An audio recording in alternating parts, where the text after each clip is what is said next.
All right, welcome back to another episode of the Carbon Cardboard Podcast covering the Formula One card hobby. I'm your host, Bryan, Q3 Cards, joined us again, as always, with my good friend Scott from the P1 Castle. That's right. We are very close to the holidays here, Scott.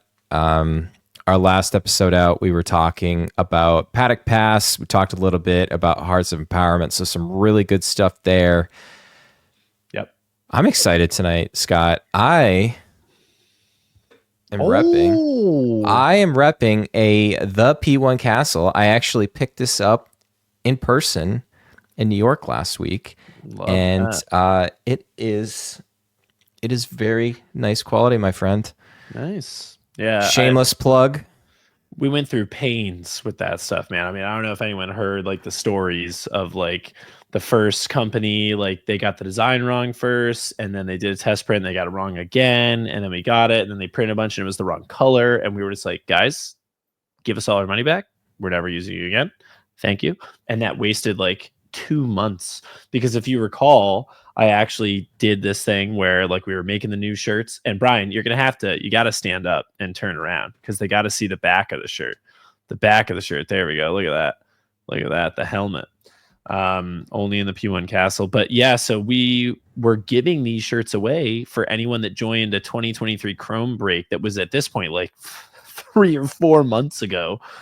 And the idea was like, yeah, the shirts are going to be here in like a month or two, and we're going to send them out, and just delay. So we finally have them in. So we're going to be sending them out just in time for the holidays for everybody that joined that break. And then for folks that want them, we'll just be giving them at cost. Or if you take a big spot on a break or something, you can just have one for free. But yeah, they're pretty cool. And shout out to Ben for working on the design. F1 Ben is a legend. Always. All right, Scott, we've got Chrome released. We've got Paddock Pass released. I think we're going to see Sapphire probably a little bit into the new year. That'll be exciting. So we won't talk about that quite yet. A lot of stuff in the driver market that's going to have an impact on cards. Recently, and as of the time of recording here, a little peek behind the curtain. We have the news that Checo is going to be leaving Red Bull. I know you got your Red Bull shirt on, for those not on YouTube. A lot of Red Bull news. A lot of Red Bull news and some speculation about who will be filling the seat next to Max. So unfortunately, at the time of recording this, we don't know who that is. But we can guess. It's one of two individuals. And actually, honestly, we'll be talking a little bit about one of those drivers, I think, with our topic this week, this show, kind of ending the year. I guess let's just take a moment here, Scott, to just reflect on 2024. Yeah. It's been an epic year for the Formula One card hobby. I can remember we started this in February of this year. I don't even know what episode number we're on at this point, but this podcast, and we had a prior iteration called the Cards Formula. Shout out to Chris and TC, good friends of ours that were on that show with us. This new show was kind of a brainchild of you and I flying to the state of California. That's right. To go to PSA headquarters with a card that the 1 year anniversary of it being pulled is it coming up within a few days from now, or it's within... Well, it depends on when we post this episode. Well, it's close enough. Yeah, it's the 1 year anniversary. The 23rd, though, is when we pulled the card. December 23rd. The 2020 Superfractor Portrait 1 of 1 Max Verstappen. For Julian, Cardboard Hitters, a.k.a. Julian. That's one of the bummers about your Instagram account kind of being taken out from under you. We lost a lot of those videos. Like, I love that video. I've got that video, though. That video is getting reposted. So we're going to be doing a thing for the 1 year anniversary of the card. We're going to post the card hit tile, and then we're going to post that original reel, which, and it is a shame because that original reel had 122,000 views, and it's not going to get anywhere near that this time. But should have a bunch. And then we're going to repost the reel that we had made of our trip. So you're going to get to see our trip out to California to get it graded, the grade reveal, which at this point, everyone knows probably already what the grade was, but you get to see the reveal and everything, and us hanging out, having dinner with some friends. So yeah, it was a great time, great trip, and great memories in the Formula One card hobby. And the rest of the year since then, I mean, there's been tons of big pulls in the P1 Castle, lots of epic releases. We have mentioned before, probably one of the best Formula One seasons in recent memory, especially not necessarily the parody, Scott, but just the fact that we had so many multiple race winners, seven drivers wild. won more. I think if we went back to our predictions at the beginning of the year and starting this out, I don't think either of us would have predicted that. I know you made a pretty bold say. I think you said maybe six. So I said, so I didn't go quite this far though, because I said that 4 teams would win a race and 6 drivers would win a race. I would have never said that 6 drivers would win 2 races though. So, I mean, my prediction came true, but my prediction got blown out of the water. Like it was 7 drivers and it was 2 races. So yeah, I mean, absolutely great season. And yeah, it is funny to reflect on the hobby over the course of the year, because like we're sitting here in December and we've already gotten Chrome and Paddock Pass and Logofractor, which we'll talk about a little bit at the end of this show, and Sapphire's coming out January 9th of 2025. But all these products released this year. There was nothing that came out at the end of 2023, right? February was Chrome 2023 release. It was Sapphire in March and Dynasty. And I think the only thing that came out in 2023 was Echellenza in November. And this year we're actually getting it in 2025. But yeah, so it's been actually, if you take the year as a whole, so many products have been released. It's awesome. It's awesome for the F1 hobby. It's growing. Love to see it. So we thought we'd end the year with kind of a fun little show. We've now have multiple years worth of products, starting with 2020, excuse me, they're getting tongue tied. 2020 Dynasty was a first official product. I know Topps Now was even predated that. And then we got 2020 Topps Chrome and then 2020 Topps Chrome Sapphire, which are some of the goated sets still being pulled in the P1 Castle today. That's people right. Paying very large sums of money to see cards that have not surfaced yet. And the big 7 in Sapphire, take at least one of them down. It maybe more, because I foresee, my crystal ball foresees a lot of 2020 Sapphire breaks in 2025 in the castle. Yeah, just got a hunch. So. Yeah, just a little hunch. Just a little bit in the warehouse of things coming up from there, little tease. But you've got 2020, 21, 22, 23, now 24. Basically 5 years worth of 20. Yeah, 5. Math is not my strong point. I look at cards all the time. I'm actually red-green colorblind too, so it makes it difficult actually looking at some of these cards that don't have like serial numbers that I can't tie back to a checklist. A little fun fact from Q3 cards here, but yeah, 5 years worth of sets. You've got first year appearances, rookie cards and stuff like that. We thought it'd be fun just to say like, okay, who are 3 of drivers for myself and Scott we think are undervalued or really good buys that even at the current prices, both of us feel like some of them are going to exceed expectations. And this is not investment advice whatsoever. This This is is for not fun. financial This is advice. not financial advice. For Uh, financial ta- advice, seek your yeah, financial advisor. yeah. We both are. I'm still in finance. You were in finance, so we know the spiel about Yep. disclaimers and all that other stuff. But yeah, just fun. So Scott, 2024 is the latest and greatest. So there's no rookies, but we did get a lot of new first appearances for some F2 and F3 drivers. So our list might be a little slanted to there, but one of the best parts about what Topps is doing with Formula One is getting us to that Bowman-esque first appearance. In the baseball card hobby, first Bowman in multiple sports now because they have the licenses for like even college football, college basketball, and certainly with baseball, Bowman U. Yeah. Bowman U is a great new product. Those first appearances I think are actually going to command more. The first superfractor, the first superfractor auto.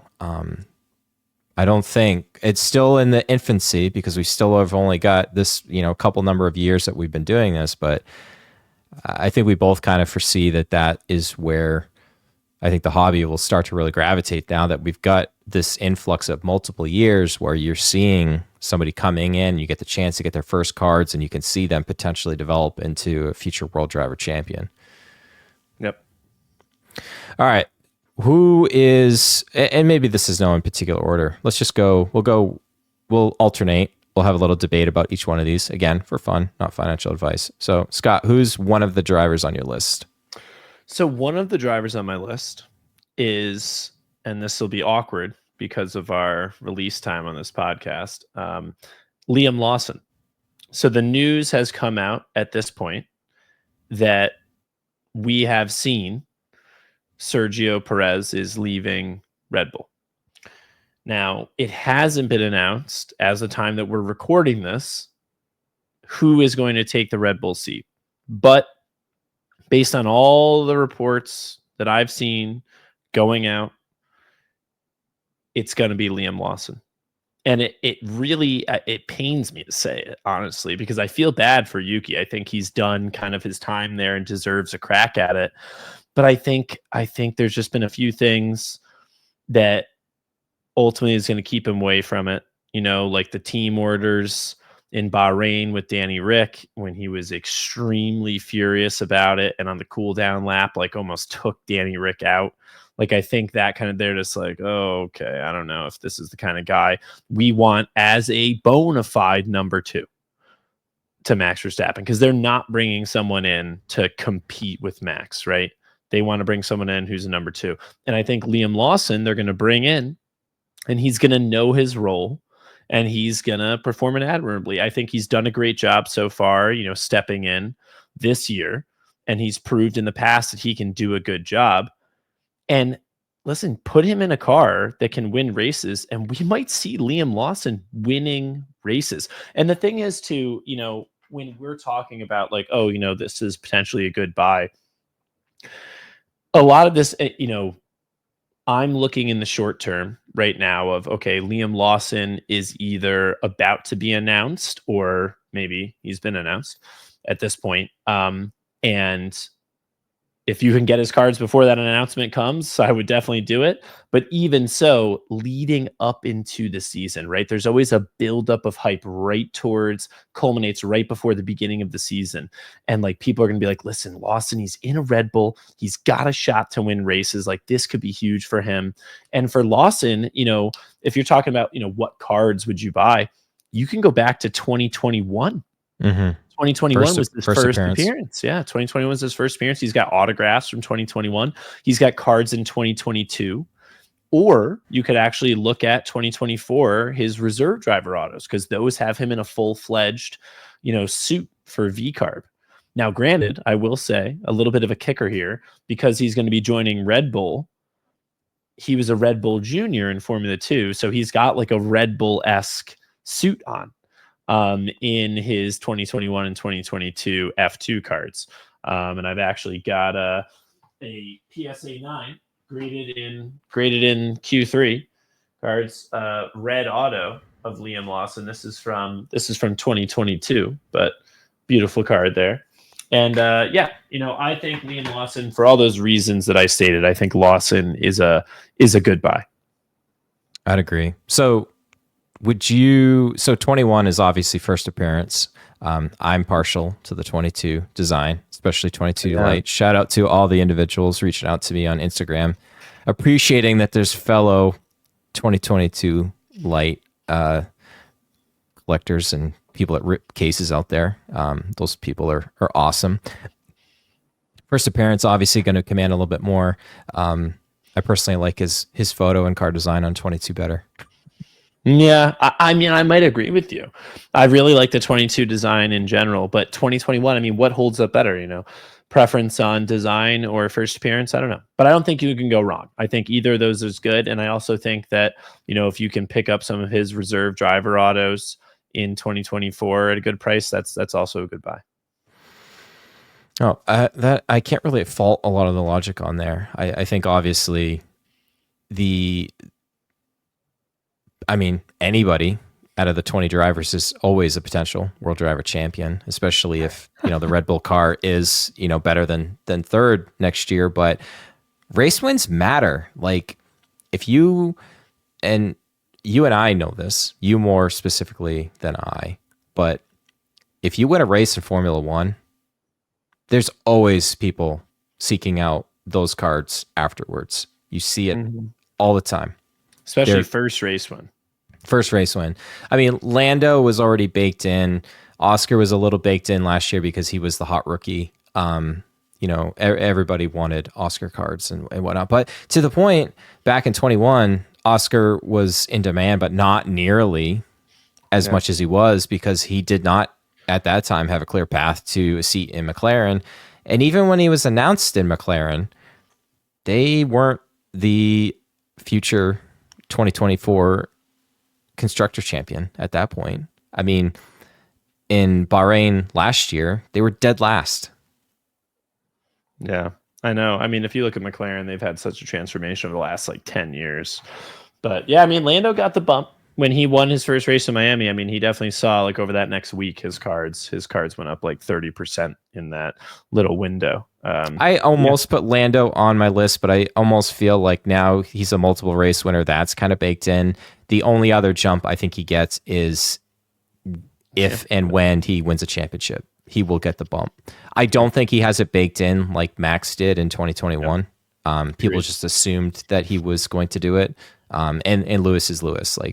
You're not listening and watching this podcast for us to tell you to buy, Lewis Hamilton and Max Verstappen cards. So, and you got to look out for that rookie, Fernando Alonso, young talent.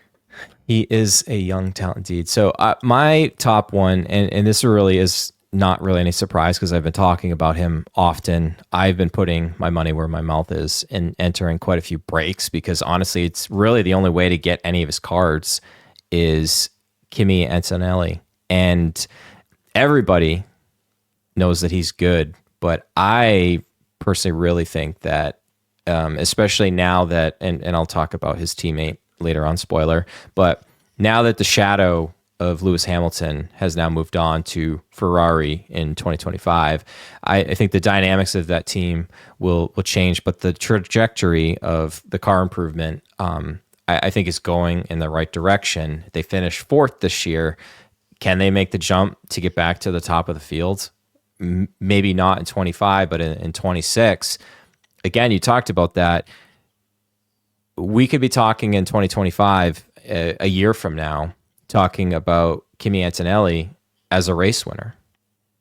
At 18, he will be 19 in the second part of the 2025 season, but I think people think he has potential, but once he starts getting results, I think those cards are gonna jump even further because it's not just hope. There's some real substance there, and we saw that with Oscar this year too. As soon as he started, got his wins in, people are like, okay, this isn't just hype. There's some substance here now. Yeah, no, I definitely agree with that. And one of the guys that I didn't quite put on this list, but could have been an honorable mention was Gabriel Bortoleto. And you look at someone like that who's Obviously, he won F3, F2. Now he's coming into Formula One. Antonelli also coming into Formula One. But the key difference there is that Bortoleto is joining Stake Sauber, the worst team from last year, whereas Antonelli is joining Mercedes. So he's instantly going to be in a car that, like you said, can potentially win races, and that does matter. I think just a couple other things that what I've been studying up on him. Just obviously the track record of winning and karting and single seaters is, there's the pedigree there. It's not just people hyping him up for no other reason. But one of the other things, and obviously he's from Italy. Senna is his favorite driver. He loves watching Senna highlights and has modeled his driving style after Senna. Can't go really wrong there. The other thing I love about him is kind of just like this intangible thing. He's like memorizing lap times. Like his race engineer will just be like, okay, Kimi, what was your Q1, what was your qualifying time in like, Imola? Like, and he's just like within like less than a tenth of a second of all of his times, and just like right off the bat. So he's got like that. I don't know if it's like it, but like I feel good about getting some Kimi cards in my and I have some pretty good ones that are PSA right now. But yeah, a lot of people say he's the next Max Verstappen in terms of a young talent. So yeah, I could see it. So not anything new to anybody that Kimi could be potentially good, but I think he's going to be really good. So he was on my list. So awesome. So my next one I'm going to have, I'm sticking with this whole news theme here with Red Bull. So the first domino obviously is Perez leaving. Lawson moving up to Red Bull opens up a seat at VCART. And again, maybe at the time of this podcast, it'll have been announced, but as of the time of recording, it has not been announced. But I am pretty certain that Isaac Hadjar is going to be making the jump. I do not think he will be a reserve driver next year. I think he will be a full-fledged driver for VCARB. And I think that is massive for his market. For someone who was so close to the Formula 2 championship this year, and then in the last race, his car stalls. Like, oh my God, he didn't even really get a chance to compete for it. Whether or not he would have beaten Bortoleto, you can't say. But I think that is going to be huge for his market. And his first ever cards are 2023. And we know some people like, Glenn, shout out Glenn Myers, G. Myers, Casey, and M. Golden, who have a lot of, as we like to say in the castle, a little bit of hedge over there. Glenn, I messaged Glenn earlier.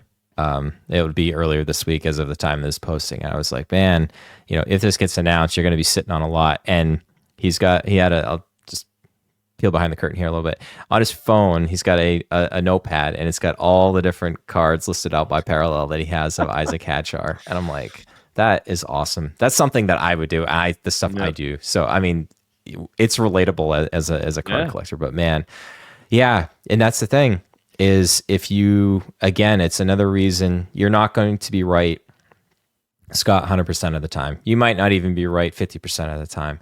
But some of these drivers that, one of your famous phrases is, if it sits, it hits. Sometimes, like some of these drivers that nobody's really thinking of, not that we all know anything because we're insiders, but like you've just got more than a hunch and you're able to read into it. That's the part that's really fun about collecting Formula One cards, is everybody knows the top guys and we know that they're good, but that's the fun part, is like, what if? And you get to play that with cards. And the ones that are the what ifs, I mean, Kimi Antonelli cards are probably the most expensive out of all of the current F2 guys, but you can probably get 24 Hadjar cards relatively affordable because it's not his first appearance. Certainly get plenty of autographs in the 24 product, but 23 readily available at this point. Yeah, I mean, I would say like, for Hadjar, right, 23 is first appearance, so I would try to pick those up if you can. Or you could look at 24 and look at, okay, what are the unique cards that he has in 2024, right? And you look at like black out of 10 portraits, those aren't available in 2024 or 2023. And then also he's in the Futero set in 2024. So if you can pick up some Futero autographs of Hadjar from 2024 or some of his autographs from 2023, I mean, that's probably the place that I would want to put my money is in the autographs, either for 2023 or Futero 2024. But obviously, you can't go wrong with low numbered from either year, Reds or Superfractors. But yeah, so that's why for similar reasons to why I think Lawson is, I don't expect Hadjar to come in and win races, but I expect him to come in, do well. And again, a lot of this might be potentially short term, right? If you can pick up cards right now in December, or if you've already got them, it's great. But if you can pick up cards in December and you look at, the hype builds all the way into like end of February, early March, and then you can make a call on, whether you want to sell those cards or you want to hold on and diamond hands, hodl your Hadjar throughout the season to see how he performs. But yeah, Hadjar's number 2 on my list. What about you, Brian? Who's number 2 for you? So I'm sticking with Kimmy's F2 teammate this year with Oliver Behrman. Again, I don't think he's got like air quotes it. And if you're not on YouTube, you can't see me actually making the air quotes with my hands. But I think based on what we saw in his super sub appearances, both with Ferrari and stepping in for K-Mag later in the season when, he had his penalty, he had to miss that race. Wasn't afraid to mix it up. And again, once we see these guys in an actual F1 car in an F1 race, and again, we can draw some of those same conclusions because Lawson has also gone, got his elbows out with Perez and others. And apparently he and, forever rookie Fernando Alonso don't appear to be on the best terms, at least on track. Who knows? They could be all chummy off track. But I also just really like what I saw. And I think not only on-track results obviously will matter eventually with card prices, eventually what team somebody resides on. I mean, we do know that Behrman will have a new team. He'll be, in one of the Haas seats in 2025. New teammate will be Esteban Ocon, maybe a little bit coming on him in a little bit. But I just feel like we've seen enough. And is Haas going to be his forever team? I don't know. He is a Ferrari, junior driver. A lot of his cards that we've seen in 23 and 24, he is, in a sense, you can see his Ferrari logo everywhere. That's the other thing I didn't mention about Kimi is the funny thing is his F2 portrait right now almost looks like a Mercedes, overall suit because he's got the Mercedes logo on it. It's a darker color. So again, saw the same thing with Lawson and his Red Bull Junior.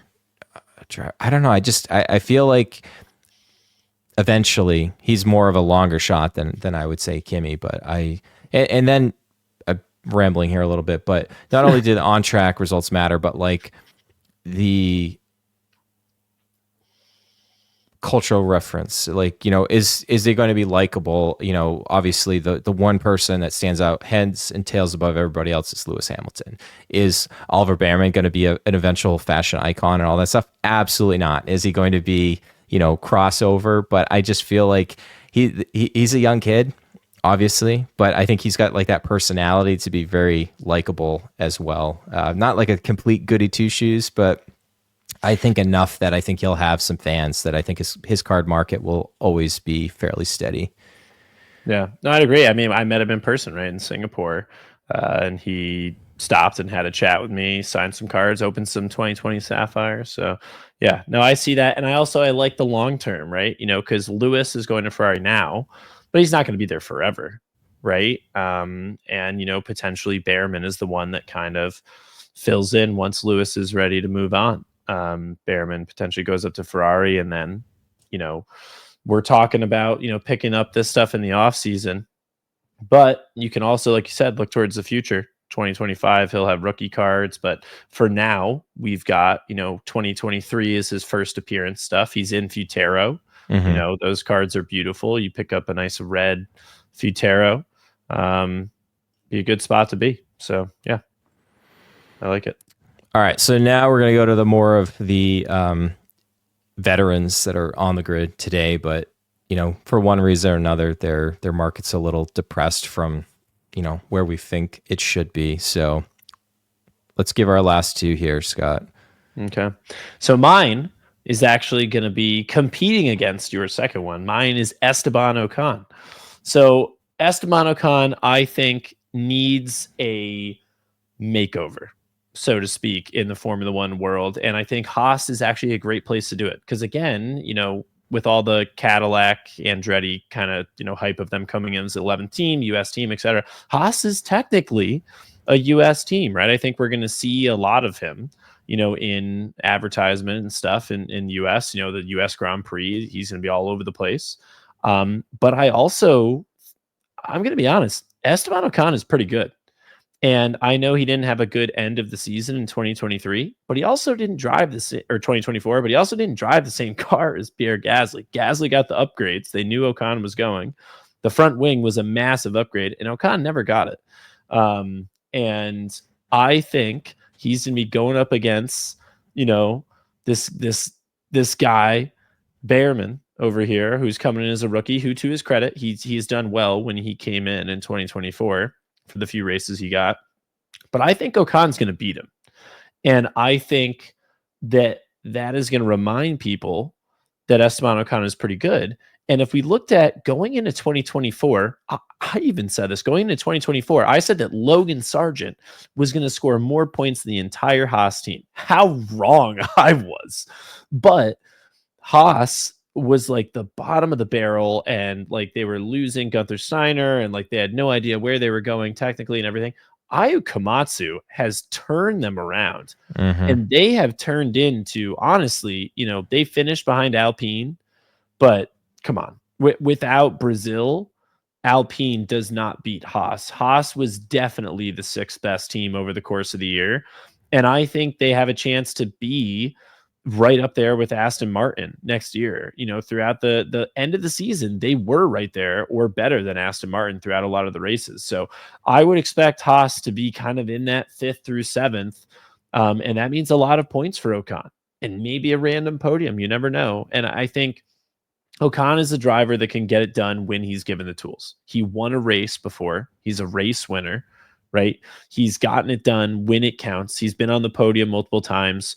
I think he is going to not necessarily expose Behrman, but I think he will beat Behrman. And I don't necessarily think it's going to be super close. To Behrman's credit, he's a rookie, right? He's going to need some time to bed in. But I think Ocon's gonna take it to him next year, and I think people are gonna like the look of Ocon in some white and red and black overalls. So yeah, and as far as card markets go for F1 drivers, it doesn't get much lower than Esteban Ocon. I mean, you can go pick up an Esteban Ocon autograph for under $50. And what's also unique about Esteban Ocon that none of the other drivers that we've talked about yet, he has 2020 cards. You can go get 2020 autographs. You can get 2020 variations out of Chrome or Sapphire at a very affordable price. So Esteban Ocon is kind of my veteran who I think his market is just so depressed right now, and I think he's due for a resurgence. And I think he's going to get it done next year. Yeah, good point. Like if you're at the bottom, you have nowhere to go but up. But I think there are some, it's just not like we've seen the last couple of years with Bottas and Joe. There was just no way that they had any sense. I think there's some hope, with Ocon. And you mentioned a key thing, prior race winner. That was a big selling point to Haas there. I mean, that's something that is marketable. We have a Formula One Grand Prix winner in one of our cars.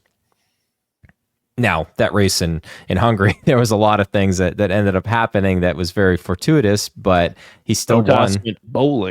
Bottas went bowling. Alonso guarded like a lion. There was a lot of things, but still, fortune favors the bold, and sometimes right time, right place, and you can pull it together. There's a lot of people out there that can't say that they've won a Grand Prix before. So very true. All right, my last pick, and again, I think somebody that their market isn't as low as Ocon's is the teammate of Kimi Antonelli, but I really feel like George Russell is criminally undervalued at this point. Multiple race winner at this point. Now is the team leader for Mercedes with Lewis Hamilton leaving.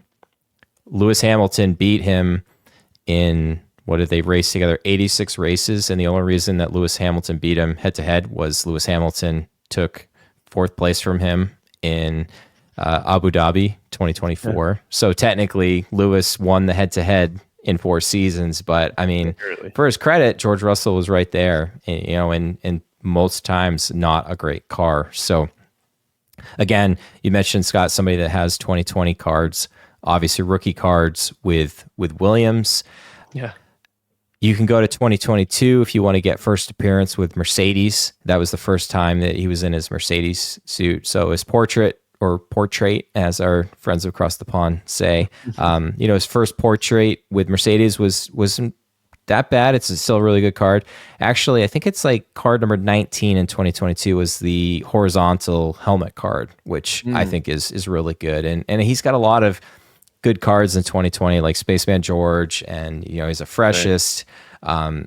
IV again, something there, but like relative to the other like top 5 or so, top 6, I guess, if you count like Vettel from 2020, like he's coming in last in that, and I think there's a good opportunity there, especially if he's able to add more race wins, in 2025. I think that the interesting will be head to head. I don't know if it's going to be closer to 50-50 with Kimi. I think on paper, George should probably win hit the head-to-head probably more than 2/3 of the time. I might be a little alarmed if it's a little bit closer, but technically sound driver. Again, I think his market's down a little bit just because of the clash with Max at the end of the season. Maybe he's not always the most likable, but I guess neither is Ocon. So I really feel like there's an opportunity there with George, and especially break prices wise, 2024. He's not next to all the top guys, and in some of these, he's got multiple cards in each of these sets that are pretty decent. Yeah, no, I mean, I would agree with you, honestly. Like, I think Russell is not only criminally underrated in the card market, I think he's criminally underrated just like in F1 in general, right? Like you said, over 3 years, he went toe to toe with Lewis Hamilton. And yeah, they went into the last race tied on points. And then, he didn't fight him. He kind of let Hamilton, breeze by in the last lap. But George outperformed him this year. Like in qualifying, he beat him, what was it, 19-5 or 18-5? Like he dusted him. Russell absolutely crushed Lewis throughout the course of this year, and he doesn't get enough credit for it. Like I've never been like a massive fan of Russell's, but he is criminally underrated. He's easily a top 5 driver from this season for sure. Like if you put, like Max, Lando, Leclerc, it's kind of who everyone puts in the top 3 for the most part for this season. Not only on point standings, but just how they drove throughout the year. But I put him in that, like right below them. I think he did great. And I'll be honest, I think he's going to smoke Antonelli next year. Like you go toe to toe with Lewis Hamilton over 3 years. No one has done that besides Nico Rosberg. And Nico Rosberg didn't come out ahead on that in those 3 years, right? He won 1 championship, but he got beat the other years. And it took a lot of, luck kind of on his side to beat Lewis in 2016. Alonso, maybe you could say he did that, but they were only together for 1 year. So, I mean, Russell's really the only person that's done it. Button technically kind of did it. Shout out Jensen Button, friend of the P1 Castle. We did a break with him. But yeah, I think Russell has done a great job. And I think people just get lost in the, Russell beat him, then Lewis must be washed or whatever. No, I think Russell's just really freaking good. And I think if you give Russell a car that can compete for the championship, he will do it. And he's going to be the guy to not back down to Max. Because we've seen it, with them getting their tussle. I love his attitude against Max. Like, Max gives him the metaphorical finger and Russell gives it right back. Like he was not going to back down. The way we saw Lando kind of back down from Max a couple times in their wheel-to-wheel battles, that's not Russell. that he's not that guy, bro. Like Russell is not going to back down. He is going to push Max in wheel-to-wheel battle. So, yeah, I honestly think Russell, out of all the drivers that we've talked about, I think you're spot on. I Well, think you also wanted to Russell, pick him too. I kind of borrowed him from. We were doling out the list, and we both had bro. Russell. He's like, all right, I'll give him to you. You said him first, so. He did. You But did. No, but I think he's good. if you listen to a lot of the other, hopefully you enjoy other F1 podcasts and stuff. Especially one of my favorites is with TC from Beyond the Grid. Yeah. If you listen to the episode they did with kind of like the farewell for Lewis Hamilton, it was great to hear a lot of the stories and stuff of like a lot of the behind the scenes thing, and you just hear how much of a great person Lewis is. But the other thing that you can take away from that is, while everyone is going to be sad to see Lewis go, everybody else is still there, and they're going to, just like your motto is, keep pushing. Like they're going to keep fighting. Like Toto's still there. A lot of the engineers are still there. They still have a really top flight factory. I think it's feasible. It's more feasible that, George is potentially one of these guys that comes from outside and is, like you said, competing for a World Driver Championship. And I think card wise, I out of all the drivers that we've seen in Formula One, I would feel probably the most comfortable in, getting more of his cards at his current prices. Now, of course, if he starts taking off and the hype machine goes and he goes back to like where he was in 2020, when, it was between him and Lando of which of the rookie cards you wanted the most. And there was at points where Russell was ahead because of, when he was potentially, we were speculating that he was going to get the Mercedes seat. That's how long we've been around here, Scott. Like we've been speculating about this stuff for multiple years. Yeah. And I mean, I think one of the things that really I think is in Russell's favor is we're heading into the season of 2025, that we're all anticipating Red Bull, McLaren, Ferrari, Mercedes are all going to have a shot. If you look at McLaren, Lando and Oscar are fairly evenly matched. Maybe Lando's a little bit of an advantage, but Oscar's coming into his third year. They're pretty close. Leclerc and Hamilton, you got to think they're going to be really close. So you've got Max against Lawson, probably, who's definitely going to be the guy at Red Bull. And I think that Russell against Antonelli, I think he's the guy. So I think if you put all that together, I think that gives Russell a really good shot if they give him the car to be competing for a world championship. And then I think everyone's going to look around and go, oh my God. Have that happen. Where are the Russell carts? Because, if he starts mounting a championship run, people are going to want them. And yeah, I think he's a great under the radar pick. He might even be my off-season buy of the year, like the one that I go at the most aggressively.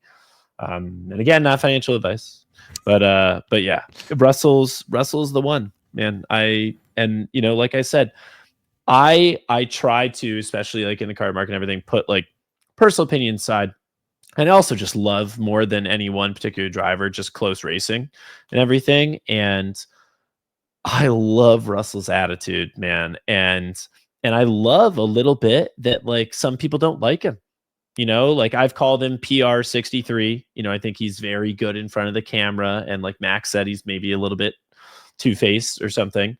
And I love the fact that, or I've talked about the fact that he's like, Percy Weasley from Harry Potter.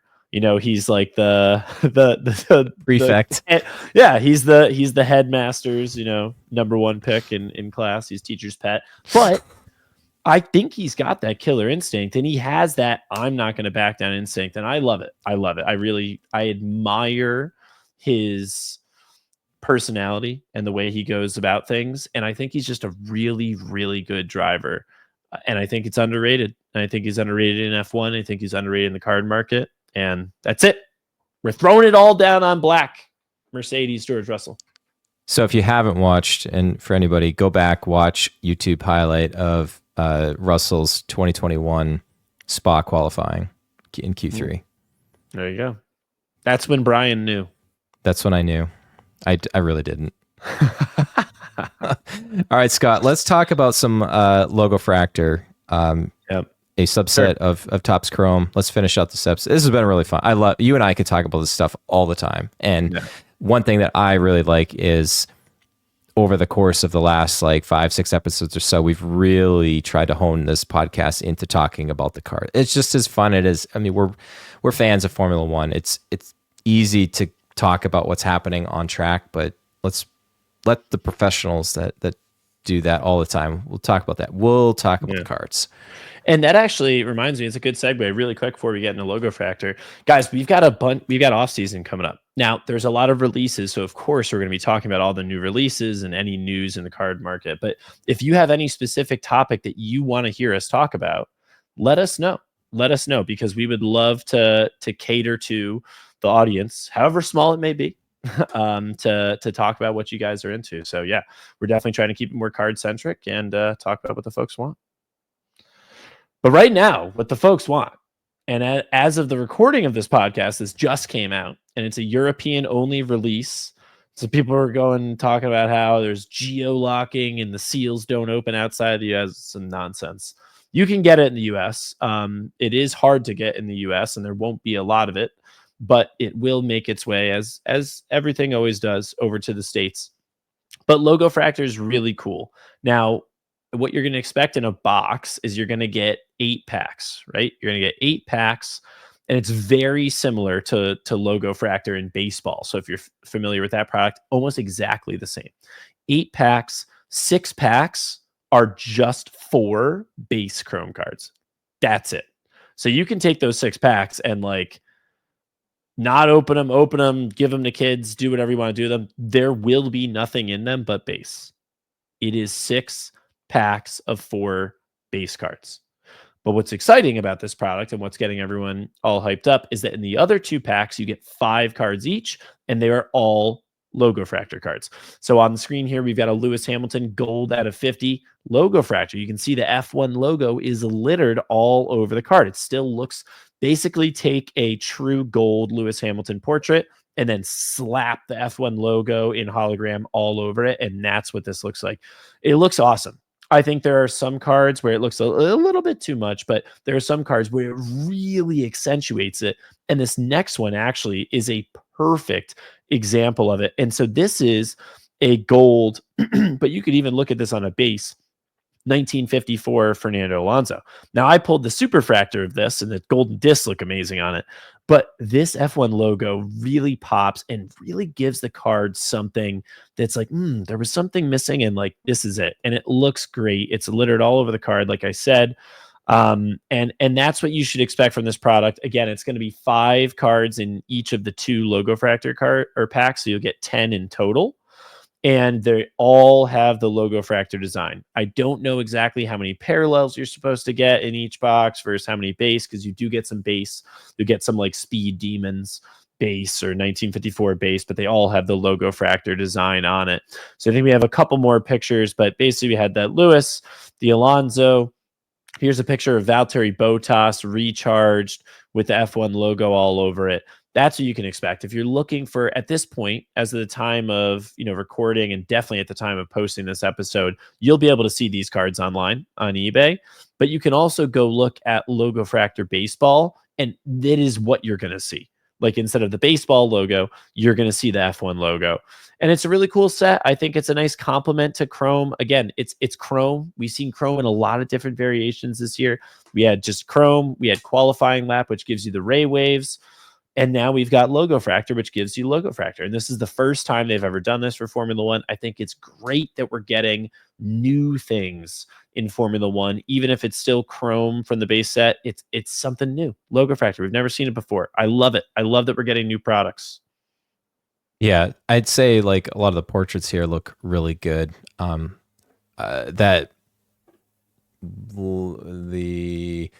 recharged with Valtteri Bottas on screen here. Maybe not the best choice for that particular card design, but yeah, completely agree with like the Fernando Alonso. It fills in a lot of that space and keeps it really on brand. Yeah. Yeah. F1 probably loves it. They're like, oh, Logofractor, we got to put our logo all over the card everywhere. Yes, print it. Yes. Make it so.